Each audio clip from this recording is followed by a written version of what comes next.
Bonjour à toutes et à tous et bienvenue dans Minorama, le mag des ados Mont-c'est-bien. En partenariat bien sûr avec Odile TV et l'espace jeunesse de Mont-Soleil-Mines.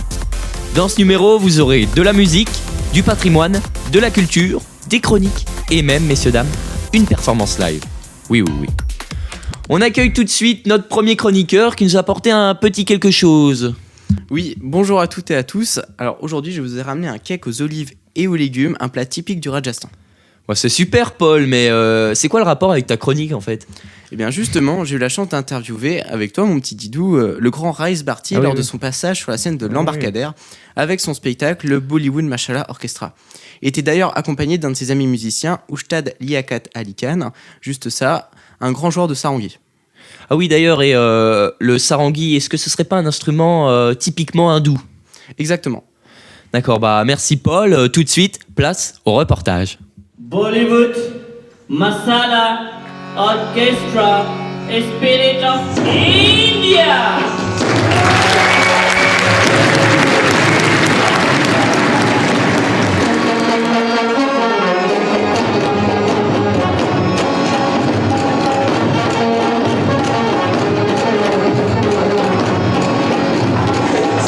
Et moi je voulais commencer tout d'abord par un moment qui m'a assez marqué, c'est quand vous avez dit « Notre religion, nous, c'est l'amour et la musique ».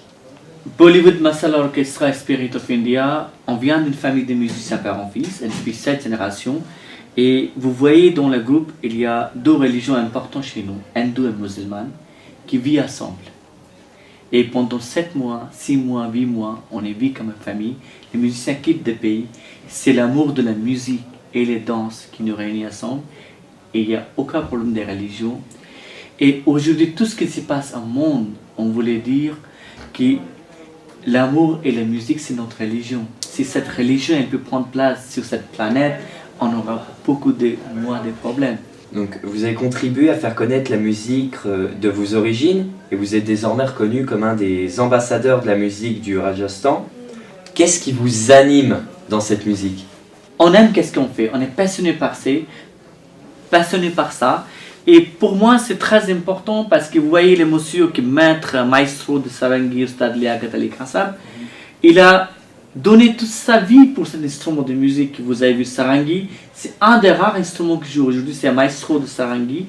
Et de voir personne comme lui s'inspire, qu'on pourrait continuer cette tradition aujourd'hui dans la modernisation. Chez nous aussi, on est en train de perdre cette tradition. Par contre, j'ai envie de continuer qu'est-ce qu'on a appris, parce que chez nous, on a une tradition orale qu'on apprend de musique avec ça.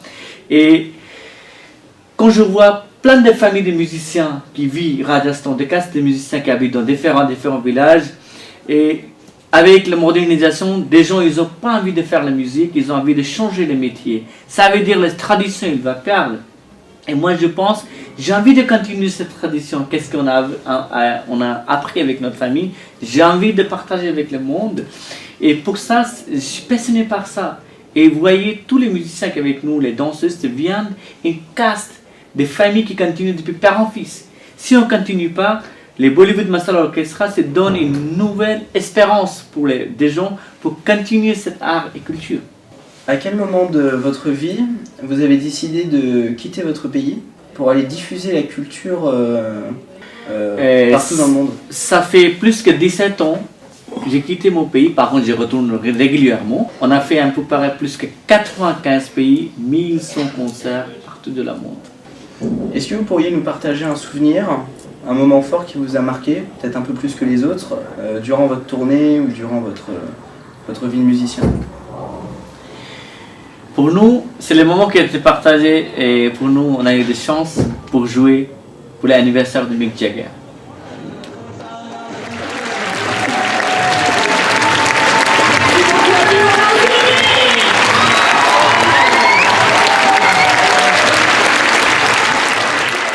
Merci Paul pour ce merveilleux reportage. Donc si vous souhaitez obtenir d'autres informations sur Raïs et sa troupe, vous pouvez vous rendre sur leur site internet qui se nomme www.bollywoodmasalaorchestra.com. Donc nous accueillons maintenant sur ce plateau Judy Kael qui va nous parler de manga, je crois. C'est ça Judy ? Oui, j'ai rencontré Jean-Philippe qui est, comme son nom l'indique, un passionné de manga et d'animation japonaise et son coup de cœur c'est Death Note.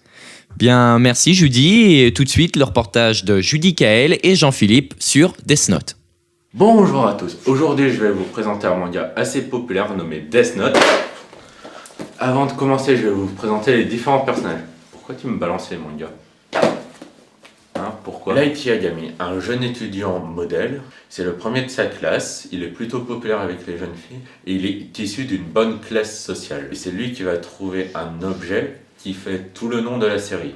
Ce cahier est le Death Note. La personne dont le nom est écrit dans ce cahier meurt dans les 40 secondes à suivre par une crise cardiaque. Supposons que ceci soit le Death Note. Il me suffit simplement d'écrire le nom d'une personne au hasard, comme par exemple le caméraman. Bah non, qu'est-ce que tu fais ? Il va mourir dans les 40 secondes. Bah non, raye-le mon nom. Non. Ouais. Cette fois-ci, je vais vous parler de Kira, qui est la seconde personnalité de Light Yagami. Cette personnalité a été créée lorsqu'il a utilisé pour la première fois le Death Note. Donc, c'est une personnalité qui se croit supérieure à tous les autres êtres grâce au pouvoir du Death Note.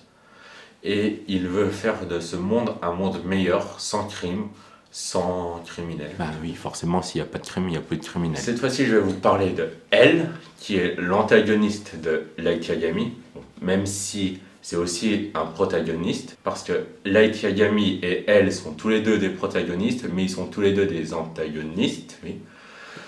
J'ai pas l'impression que ce soit très clair ce que j'ai dit, mais bon, ça fera quand même l'affaire. Elle est l'antagoniste, oui, antagoniste, oui. Donc c'est l'antagoniste de Kira. Son but est d'éradiquer Kira. Là, il va faire appel à tous les moyens qu'il a à sa disposition, y compris mise en surveillance de la maison de Light Yagami, parce que Light Yagami est suspecté d'être Kira, mais il n'a aucune preuve pour le démontrer. Donc, on s'accroche facilement aux différents personnages, mais il y a certaines incohérences entre les règles du Death Note. Un personnage surtout est obsolète et c'est une cruche, Misa pour ceux qui sauront la reconnaître. Il y a une certaine répétition des scènes au bout d'un certain moment, mais on peut quand même avoir un chemin mental, c'est-à-dire qu'on est poussé à réflexion pour savoir comment est-ce qu'ils vont faire pour tenter de découvrir qui est Kira. Il y a certains moments drôles, d'autres plus sérieuses qui donnent son charme au manga. Ça non plus, j'ai pas l'impression que ce soit très clair. En effet, c'était un poil brouillon, Jean-Philippe, mais ne t'inquiète pas, ce sera plus clair maintenant avec l'arrivée sur ce plateau de Florian. Salut Florian, comment vas-tu ? Salut Dylan, et merci, je vais bien. Alors, qu'est-ce que tu nous as préparé aujourd'hui concrètement ? Alors, je vais vous présenter donc un clip musical qui a été tourné donc au musée des écoles à Mont-Soleil-Mines et qui a été récompensé au dernier challenge vidéo dans la catégorie prix du jury. D'accord, c'est super intéressant comme information ça. Et moi j'avais une petite question comme ça là pour vous qui m'arrivait un peu pêle-mêle. Quel est l'angle abordé pour cette vidéo ? Alors le sujet qu'on a abordé c'était sur Antoine Chénard, donc un gamin qui gravait son nom sur un pupitre d'école. D'accord, ça a l'air super intéressant. Tout de suite, place au clip vidéo sur Antoine Chénard.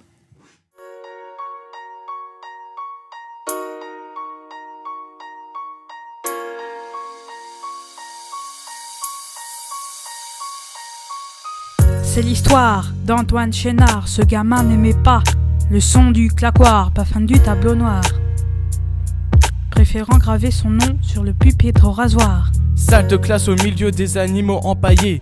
Il écrivait à la plume trempée dans l'encrier. Il apprenait les maths grâce au boulier. Filles et garçons séparés, pas question se mélanger. Il arrivait le matin avec sa blouse et son béret. En classe il valait mieux ne pas jouer aux osselets. Sinon de là, il portait le bonnet. Au tableau le crissement de la craie retentissait. Dans ses sabots il y avait des chaussettes.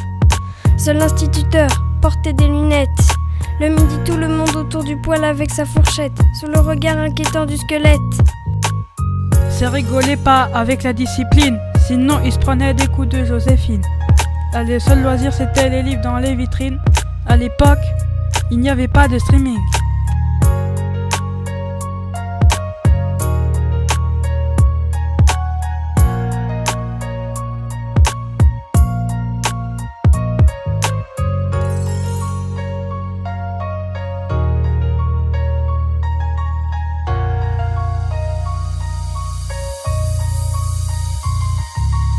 Fin de scolarité, il quittera pour toujours cette salle. Certificat en poche, examen écrit et oral. Il finira ses jeunes années sous les ordres d'un général, fauché par une rafale de balles.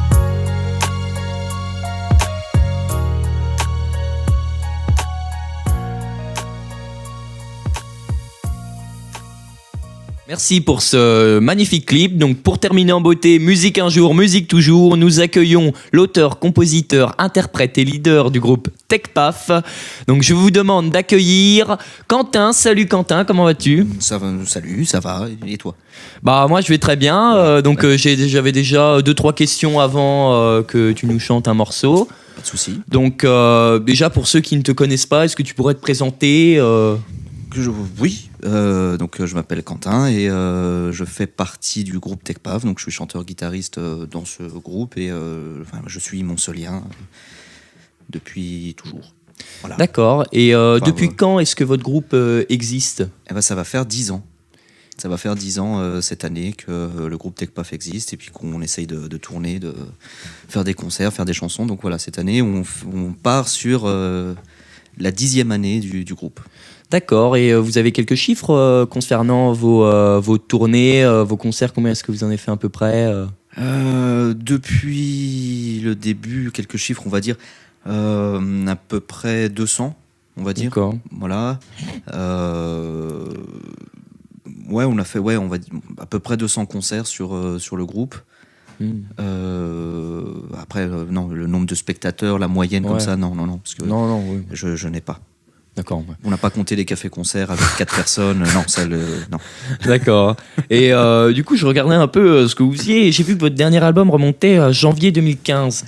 Oui. Et moi, c'est un peu long. Justement, j'ai une question. Est-ce que vous avez un projet en cours concernant un futur album ou vous remettre à l'écriture ? Question dérangeante. Ah Non, mais c'est que c'est compliqué parce que c'est pas notre métier. Ouais. Donc c'est difficile pour nous de faire un album complet tous les 2 ans. Ça prend du temps. Ça prend du temps et puis en plus on est un peu éparpillé au niveau de la France. On en a sur Paris, on en a qui sur Épinal, Lyon. Donc l'idée ce serait quand même d'avoir un nouvel objet sur début 2019. D'accord. Au plus tard. D'accord. Voilà, ce serait ça. Donc en fait sur l'année on a commencé de préparer les 10 ans là, pour les concerts qui arrivent, mais en même temps, on essaye de composer et puis de pouvoir réenregistrer peut-être quelque chose à la fin d'année, quoi. Alors là, tu disais il y a quelques secondes que vous étiez éparpillé un peu partout, mais vous êtes combien dans le groupe ? Parce que c'est une question un peu bête, mais... Alors ça dépend. D'accord. Non, en fait, on est 5 membres, on est 5 musiciens permanents. Ouais. Donc on a Raph qui est à la basse, on a Florent qui est à la batterie, on a Loïc au trombone, on a Martin à la trompette et puis moi à la guitare et au chant. Et on a aussi Gabi qui est trompettiste dans un autre groupe de Paris qui s'appelle Whisky Baba et qui dès qu'il est là en fait vient jouer avec nous parce que c'est une rencontre. Au début c'était un trompettiste remplaçant et puis en fait le courant est super bien passé, du coup dès qu'il est là il vient jouer. Et on a aussi Fabien qui est le régisseur, tourneur, manager qui lui fait toute la partie qui est dans l'ombre, quoi. D'accord. Et on a aussi Anthony qui nous fait le son dès qu'il peut, c'est pareil, dès qu'il est disponible parce que lui c'est son métier. D'accord. Donc voilà, c'est une équipe qui s'élargit au fur et à mesure, quoi. D'accord, bah voilà. C'est super intéressant. Je crois qu'on a un peu fait le tour. J'avais pas d'autres questions supplémentaires, donc merci à toi de nous avoir répondu et on vous souhaite le meilleur avec votre groupe, pour votre groupe justement. Oui. Donc merci à vous de nous avoir suivis. Merci, on remercie bien sûr le Labo Zéro et les chroniqueurs. Donc nous, on va se quitter en musique grâce à... j'allais l'appeler Gaëtan, mais non, grâce à... Gaëtan, non. Non, grâce à... On peut, mais Gaëtan... Non. Pas je, non. Non, c'est Quentin. Mais après... Voilà, oui. Grâce à Quentin et sa guitare. Donc nous, on vous dit à la prochaine pour un nouveau numéro de Minorama. Salut.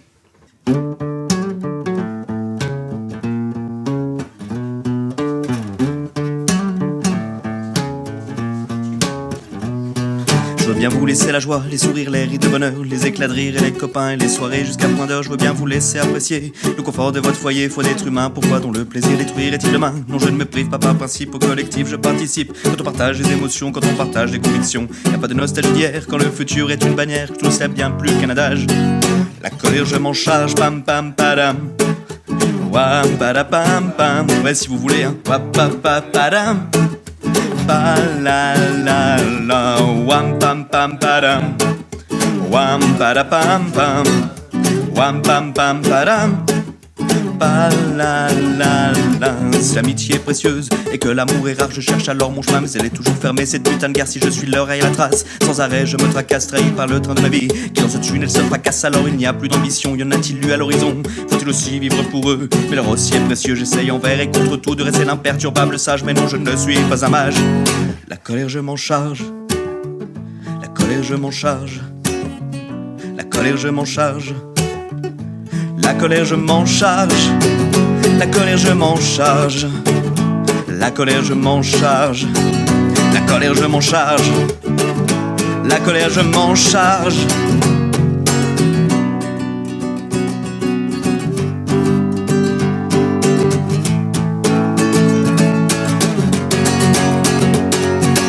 Pas qu'une posture d'opposant systématique, cela va bien plus loin qu'une simple histoire de politique. Partie du rien pour les nulle part, partie du soir pour le lendemain. C'est l'élection du cœur des tripes d'un instant, mais à quoi ça tient? Alors ça y est, on a gagné, faudrait peut-être voir s'organiser. Parti pris d'une utopie où le pouvoir n'est pas inflammable, et même si ce n'est pas la vraie vie, n'est qu'une interminable fable. Je viens prendre un ministère et sans décharge, car la colère je m'en charge. Pam pam padam. Wam padapam pam. Wam pam pam padam. Wa la la la. Wam pam pam padam. Wam padapam pam. Wam pam pam padam. Wa la la. Alors on ne se tient pas, on ne s'éteint pas, on ne se tient plus. C'est lui qui nous sans cesse une mer à nos sœurs de colère, car collé à nos idéaux, plaqués sur nos murs, nos héros. Pour rêver, il n'y a plus d'âge. La colère, on s'en charge, on s'en charge, on s'en charge, on s'en charge, on s'en charge, on s'en charge. La colère, on s'en charge. Wam pam padam. Wam padapam pam. Wam pam pam padam. Pa la la la. Wam pam pam padam. Wam padapam pam.